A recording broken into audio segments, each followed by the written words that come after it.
Bonjour à toutes et à tous et bienvenue sur les exposés vidéo du site formationsiap.net, le site qui optimise vos révisions et améliore vos connaissances.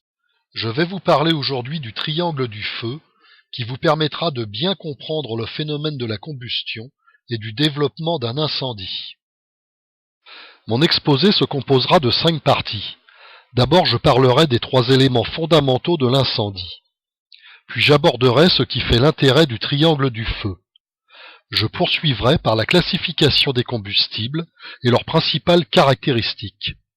Nous examinerons ensuite le rôle du comburant dans le développement de l'incendie. Et enfin, je terminerai par la description des différentes sources d'énergie. 3 éléments indissociables permettent l'éclosion de l'incendie et entretiennent la combustion. Le combustible, le comburant et l'énergie d'activation. La combinaison de ces 3 éléments forme le triangle du feu, symbolisé par ce schéma. L'association de ces 3 éléments entre eux assure la combustion et le développement de l'incendie. Le triangle du feu est une figure géométrique simple qui aide à bien comprendre le mécanisme de la combustion. Supprimer ou agir sur l'un des 3 éléments du triangle du feu favorise l'extinction de l'incendie, ou tout du moins en atténue les effets. Ôter le combustible facilite l'extinction par manque de matière à brûler. Agir sur le comburant, c'est-à-dire l'oxygène de l'air, facilite l'extinction par étouffement.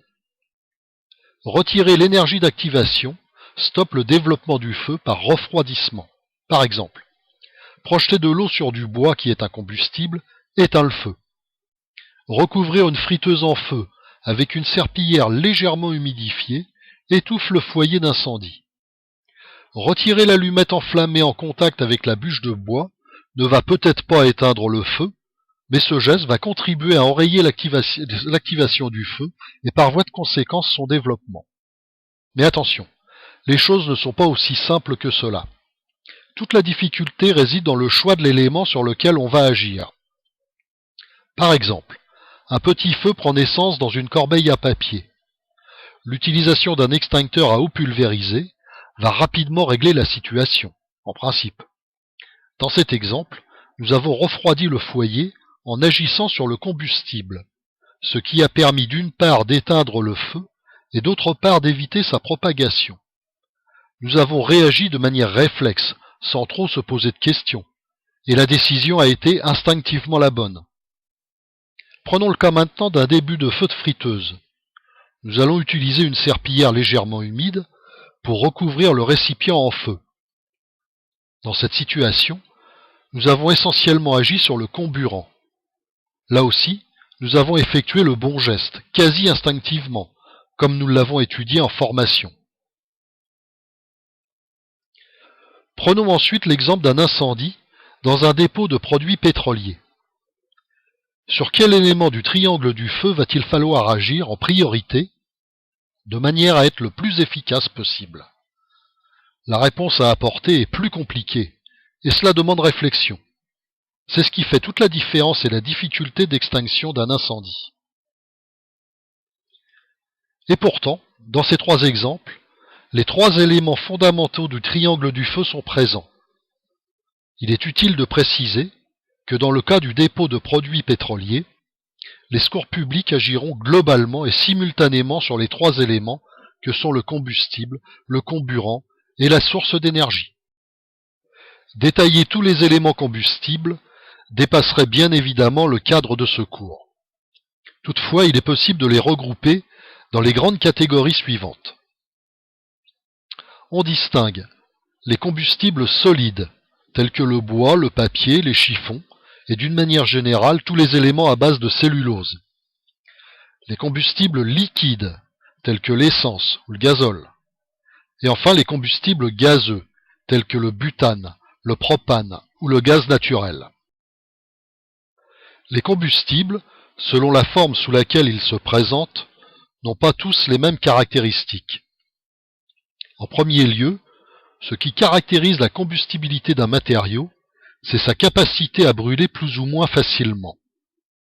D'une manière très générale, les combustibles solides ont une forme propre et ne sont pas ou très peu compressibles. Il est en effet difficile de déformer une bûche de bois. Les combustibles liquides n'ont pas de forme propre. En effet, ils épousent parfaitement les parois de leur contenant. Par contre, leur surface est plane et ils sont incompressibles. C'est une caractéristique intéressante qui trouve une application pratique dans les systèmes de pompes hydrauliques sous pression d'huile par exemple. Les combustibles gazeux, par définition, n'ont pas de surface libre et ils occupent l'ensemble de l'espace d'un volume fermé. Ils sont compressibles, extensibles et expansibles. En mélange adapté avec l'air, ils peuvent exploser.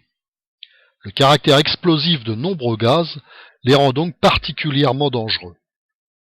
En fonction de la température à laquelle ils sont soumis, ils exercent une pression plus ou moins importante sur les parois de leur contenant, et l'éclatement de leur enceinte est souvent redoutable.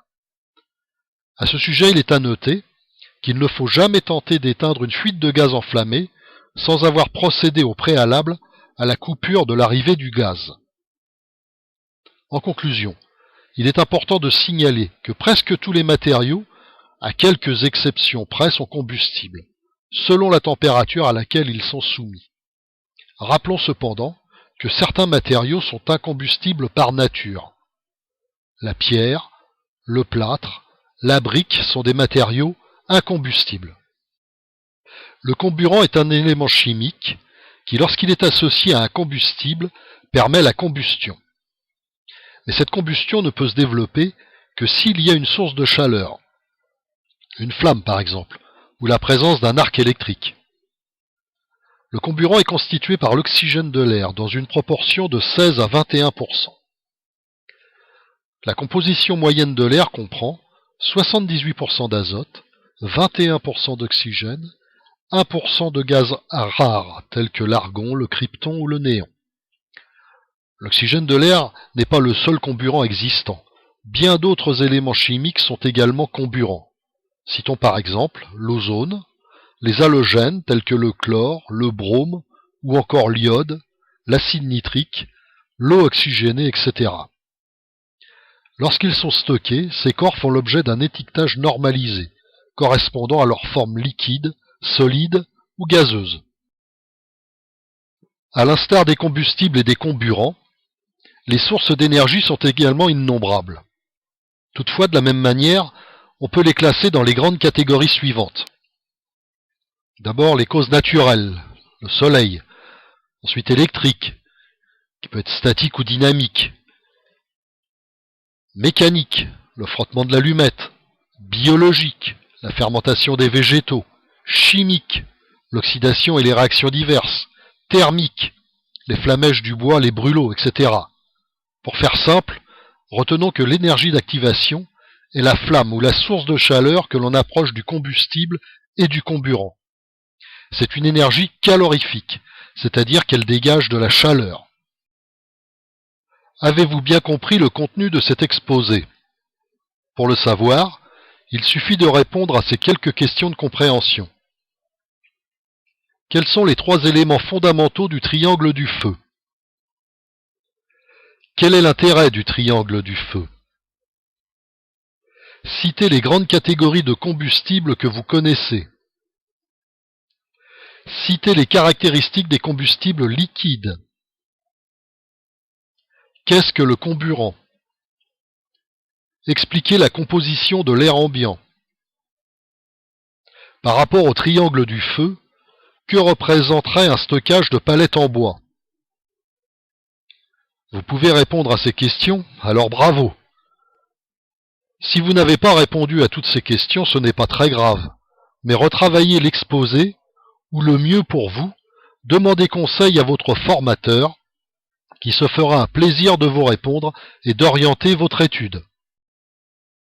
Le portail internet de formation SIAP.net vous remercie de votre attention, et je vous invite à retrouver l'intégralité de cet exposé sur mon site, ainsi que des questionnaires en ligne vous permettant de vous entraîner à l'épreuve de QCM. Tous les exposés du site sont regroupés dans un document pédagogique complet, détaillé et illustré, reprenant l'ensemble du programme SIAP 1 pour un prix très accessible.